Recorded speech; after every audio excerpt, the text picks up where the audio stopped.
I haven't been interviewed about this book yet, actually. So Oh, there's wow. Is this the first interview? yeah, I think this is really the first interview, and there's quite a lot of territory that I've never covered or talked about. So we've got some serious original material here. That's so exciting. I'm honored.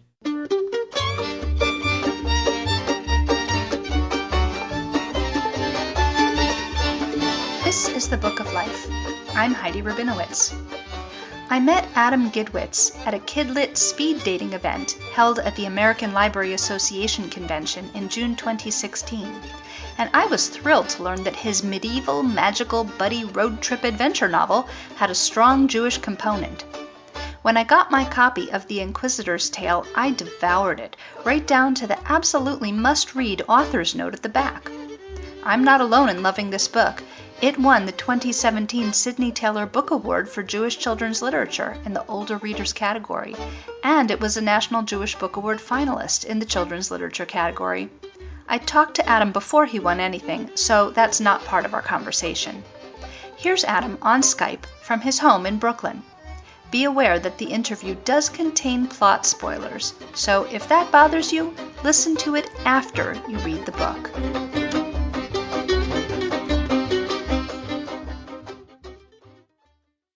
Adam, let's start with a brief description of The Inquisitor's Tale. So The Inquisitor's Tale is set in 1242 in France, like most popular books for young people. Just kidding. And it stars three children, a peasant girl named Jean, a young Jewish boy named Jacob, and a young monk in training named William. William's mother is an African Muslim who was living in Spain when he was conceived, so William has half African heritage. There is also, I should mention, a dog, Gwenfort, who may be a holy dog, a holy greyhound. The three of them set off across France, pursued by knights and by monks, and ultimately by the king himself. The climax of the book surrounds a real historical event. In 1242, something like 20,000 volumes of Talmud were brought into the center of Paris by King Louis IX and his mother, Blanche of Castile, and burned. And Jean, Jacob, and William tried to stop this event, and if they fail to do that, at least to save as many books as they possibly can. What was your inspiration for this unusual book? Well, my wife has been studying the Middle Ages for the last 13 years. We met in college, and her senior thesis was about the stained glass in York, England. And we took a trip there to help her do research. And ever since, we've been traveling to Europe every summer. One year we spent a year there for her to do research. She got her PhD in medieval history, and she is now a professor of medieval history at Brooklyn College in New York. So one half of my life has been as a teacher and then as a children's book writer. The other half of my life has been following my wife around Europe, investigating museums and monasteries and graveyards, garbage dumps, all sorts of crazy places, ancient forests, and learning about the Middle Ages. And I started as sort of a reluctant sidekick, and then I became an enthusiastic sidekick. And pretty soon I realized that the Middle Ages, far from being the sort of homogeneous, boring time, they were in fact an incredibly rich, diverse, dynamic time with lots of incredible and beautiful things and a lot of horrible things as well. And as I learned the stories of the Middle Ages, I became more and more convinced that maybe I could write a book about them. Now, I always write for young people. I kind of think of myself as a 10-year-old boy in 34-year-old man clothing. And I thought that the stories of the Middle Ages lent themselves to intense and exciting and adventurous events and stories, and also really challenging, provocative topics for young people and for adults. In your author's note, you say that we shouldn't call this period the Dark Ages. So can you explain why not? Sure. The Dark Ages as a term is still used occasionally for the period between about 400 and about 700, between the fall of the Roman Empire and the rise of Charlemagne. And the reason you might call that period the Dark Ages is because governments were so weak that there was a great deal of violence and there was very little record keeping.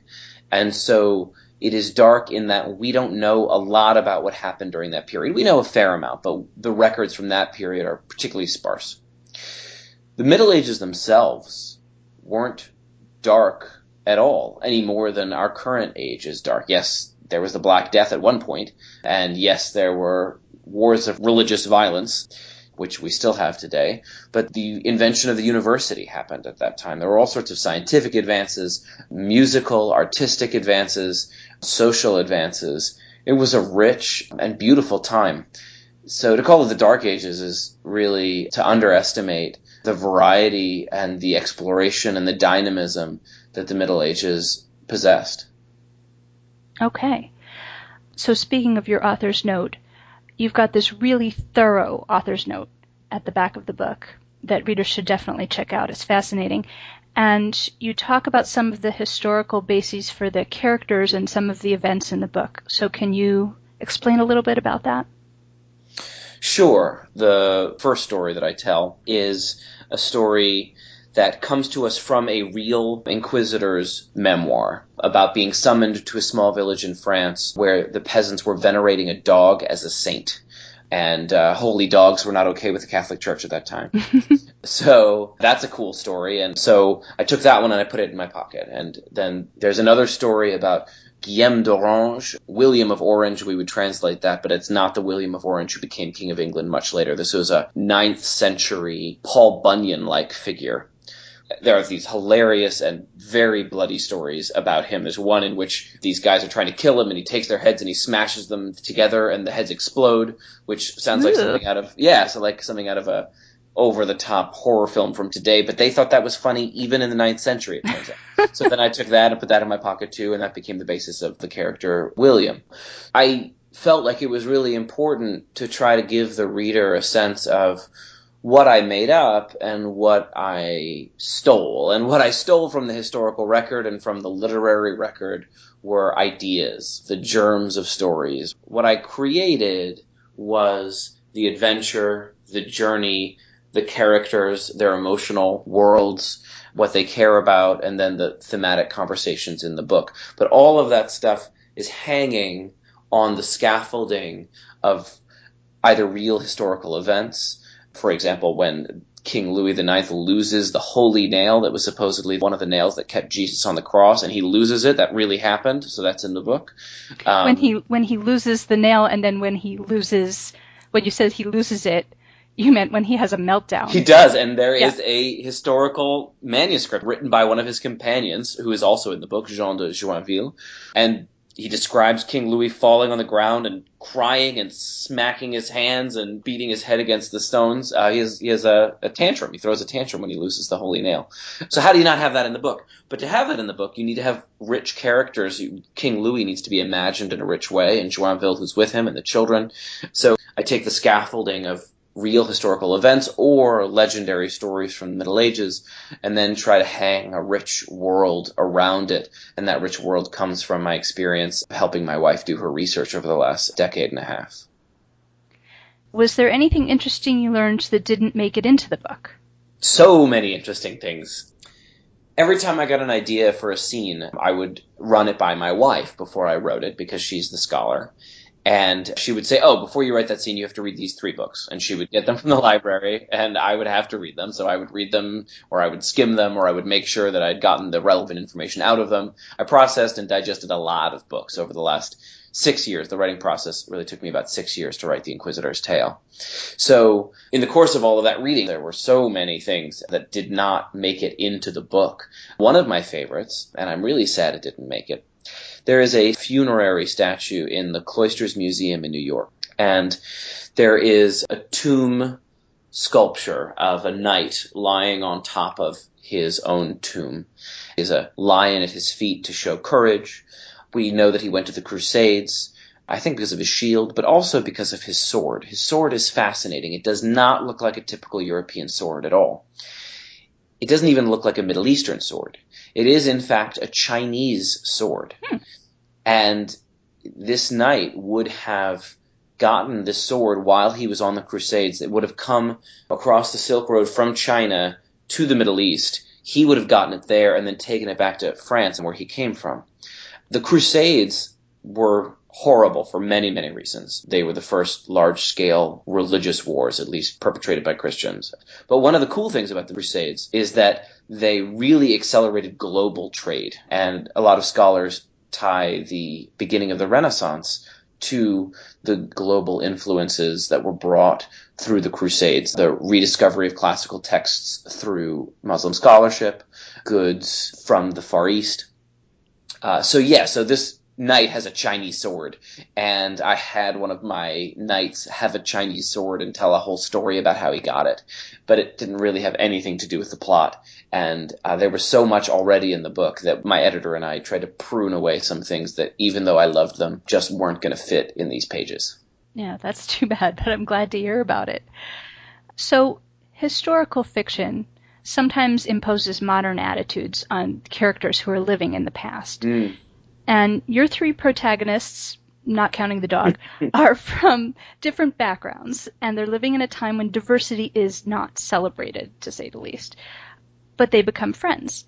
So talk about how you avoided the trap of having medieval characters who think like modern people. It's a great question, and it was one of the things I worked at the hardest. The kids don't like each other at first. They're scared of each other for various reasons. Jean, the peasant girl, is scared of Jacob, the Jewish boy, because she doesn't know any Jews.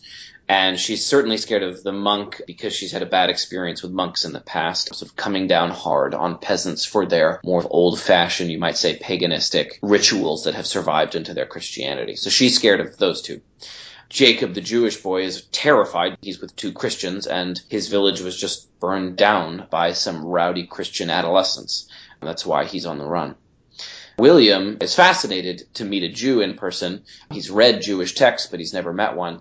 And he is terrified of being in the forest with a daughter of Eve, as he calls it, a girl. You know, Eve in some medieval theology brought sin into the world, and women are how sin continues to go into the world according to that theology. So they're terrified of each other. But I have this belief that children are children. I have been lucky enough as an author to travel all over the world. I've spent a week in Laredo, Texas. I spent a week in Tokyo. I spent time in Rome and in Paris speaking to children in all of these places. And I find that children are remarkably similar no matter where I go. The adults are very, very different. And the middle schoolers, like the 13-year-olds, they are often pretty different from each other. But the 9, 10, 11-year-olds, they laugh at the same jokes. They laugh at the same rate. They often answer questions I pose in the same order. You know, I get the same 3 answers in Rome and in Laredo. It's insane.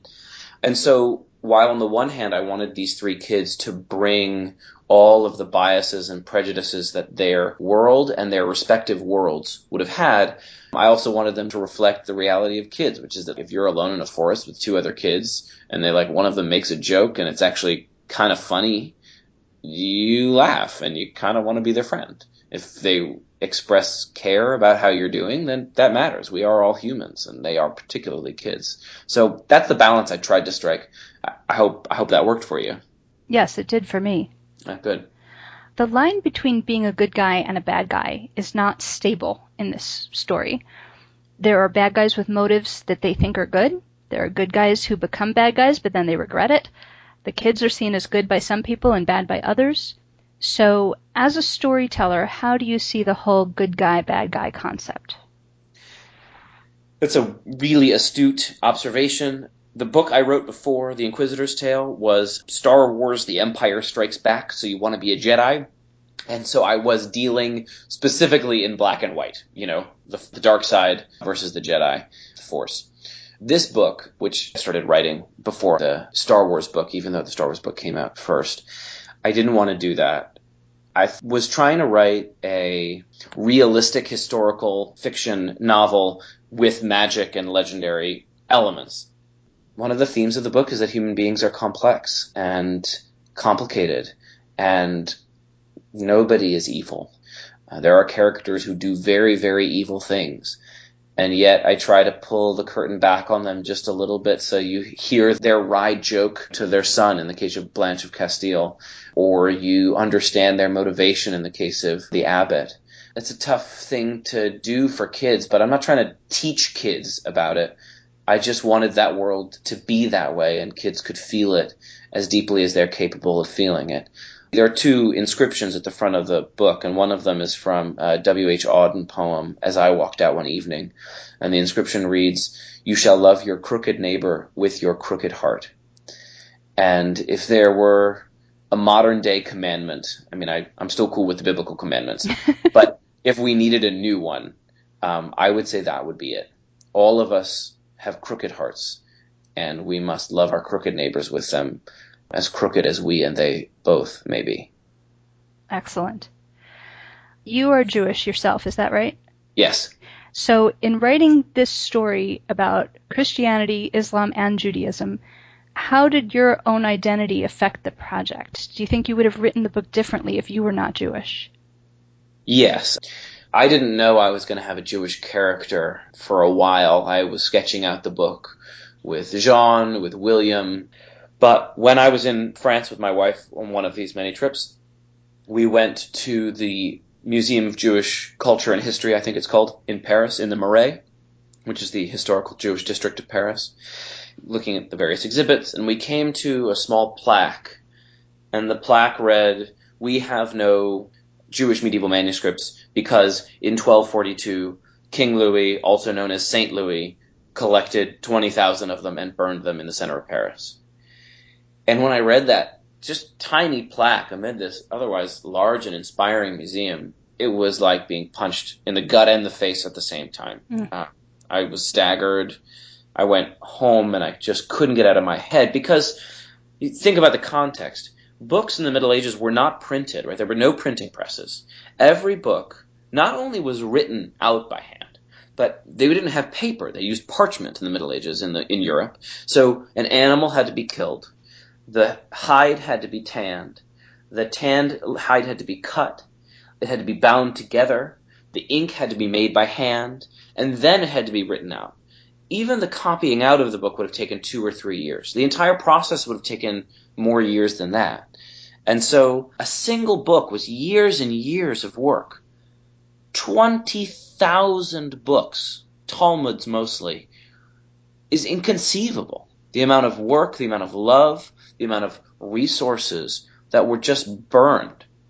So, yeah, I mean, I think any human would respond to that. I think my particular history, being raised Jewish, learning about the persecution of Jews throughout history, feeling personally attacked by that. I mean, I make books. I'm a Jew who makes books, so I feel doubly personally attacked by that act, led me to infuse myself into the character of Jacob. And I think I often wrote him as if I were walking around in the Middle Ages. For the first draft that my editor saw, that was a problem. She said Jacob was not very well defined, and it was because I was just seeing the world through his eyes.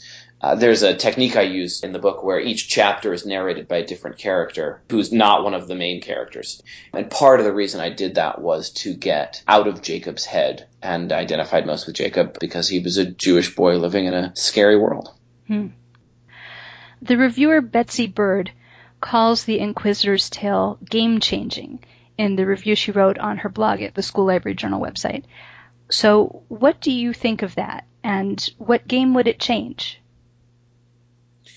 Well, Betsy Bird is a very, very smart lady, so I'm not going to question anything she says. I think something else she said in that review, because, yeah, occasionally I do read my own reviews, she said, religion is the last taboo in children's literature.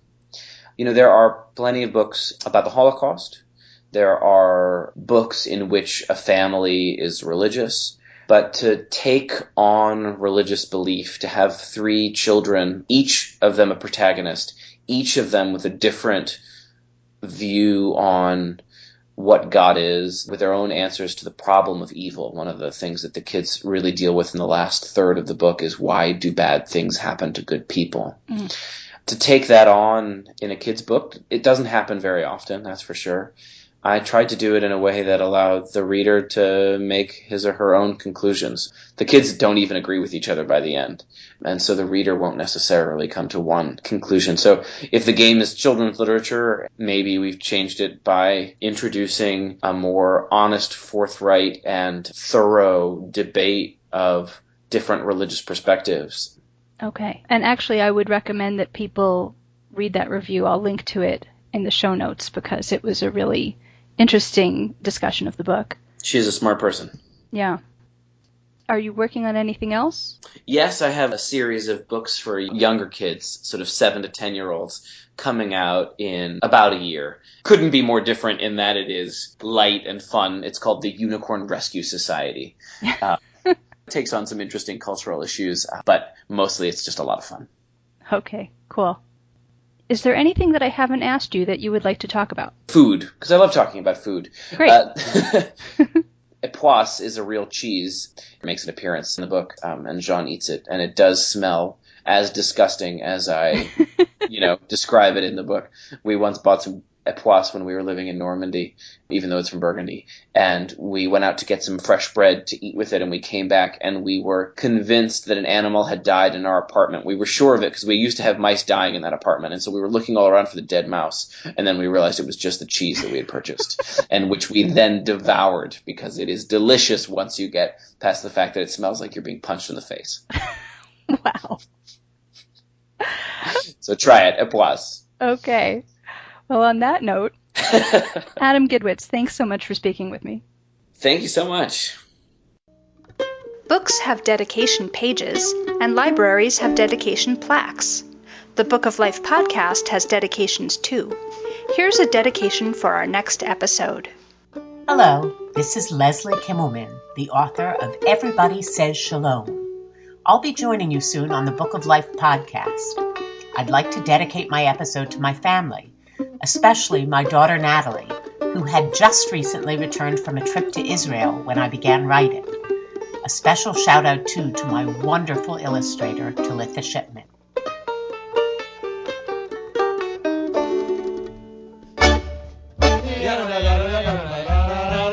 If you enjoy the Book of Life podcast, please become a patron at patreon.com/bookoflife. Past podcast guest April Halpern Wayland is a patron. Thank you very much, April. You can also help us by leaving a review on iTunes or a comment on our blog at bookoflifepodcast.com. Keep in touch by liking our page at facebook.com/bookoflifepodcast. Follow us on twitter.com/bookoflifepod. Email us at bookoflifepodcast@gmail.com. or leave us a voicemail at 561-206-2473. The Book of Life is a podcast service of the Feldman Library at Congregation B'nai Israel in Boca Raton, Florida, at cbiboca.org, and is supported in part by the Association of Jewish Libraries at jewishlibraries.org. Our background music is provided by the Freilock Makers Klezmer String Band. Thanks for listening, and happy reading!